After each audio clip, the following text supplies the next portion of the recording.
when transparent blobs fall instead of rain.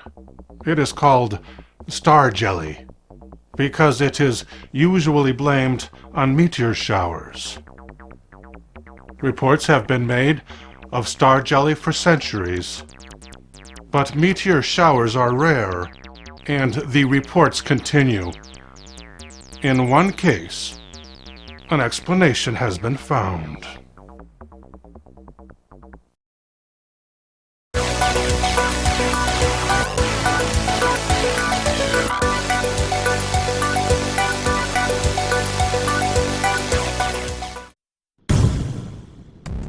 In Oakville, Washington, it rains 3 days a week.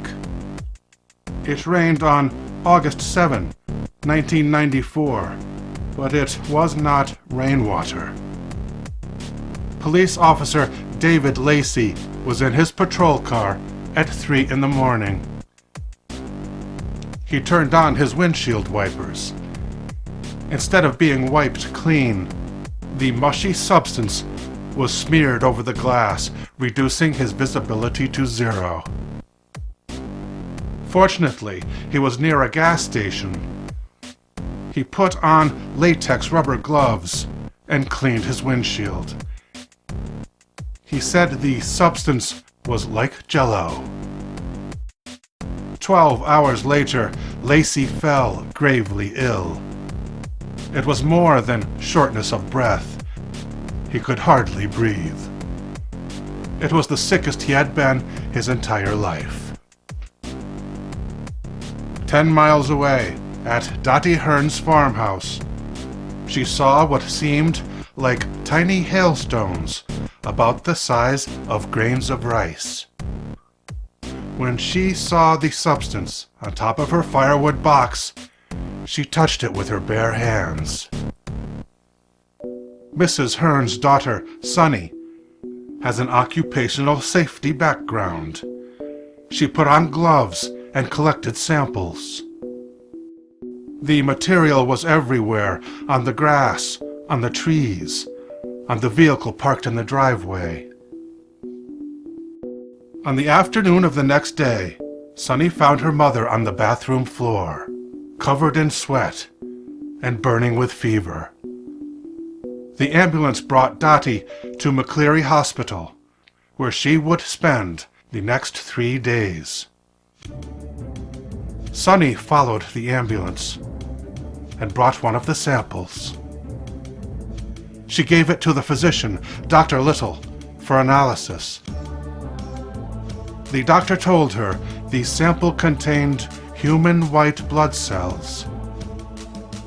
She delivered by hand another sample to Mike Osweiler at the Department of Ecology.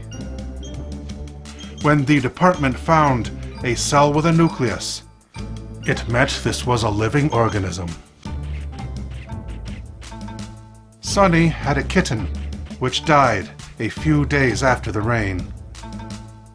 Her mother's dog fell deathly ill. Dottie permitted a small herd of cats to inhabit the barns on the property, to keep them free of mice. These felines also started dying. Some nearby farms lost larger animals, horses and cows. The infectious rain, which Sunny calls the fallout, continued intermittently for 3 weeks. Altogether, there were 6 fallouts over Oakville. Other residents had influenza-like symptoms. Maurice Gobil said his whole family got sick, and everybody living there got sick. Beverly Roberts said the whole town got the flu. It was not a flu that lasted 7 days. It was a hard flu that lasted more like 7 weeks, or 8, or 12. At the Washington State Health Lab, epidemiologist Mike McDowell tested another of the samples that had been collected under sterile conditions by Sunny Hearn. He diagnosed It was a delivery system called a matrix, created to carry a virus or bacteria. He found it to contain the bacteria Pseudomonas fluorescens, cited in over 150 military scientific papers as a biowarfare bacteria. When the remainder of the sample went missing from a secured medical locker, McDowell reported it to his supervisor. His supervisor told him not to ask any questions. It was the only time in McDowell's career that he ever lost a specimen. Prior to the reign of blobs, in the skies over Oakville, residents were seeing a heavy amount of military aircraft traffic, many times a week. Dottie Hearn herself recalled, almost every day would bring more slow-flying bombers, as well as military helicopters.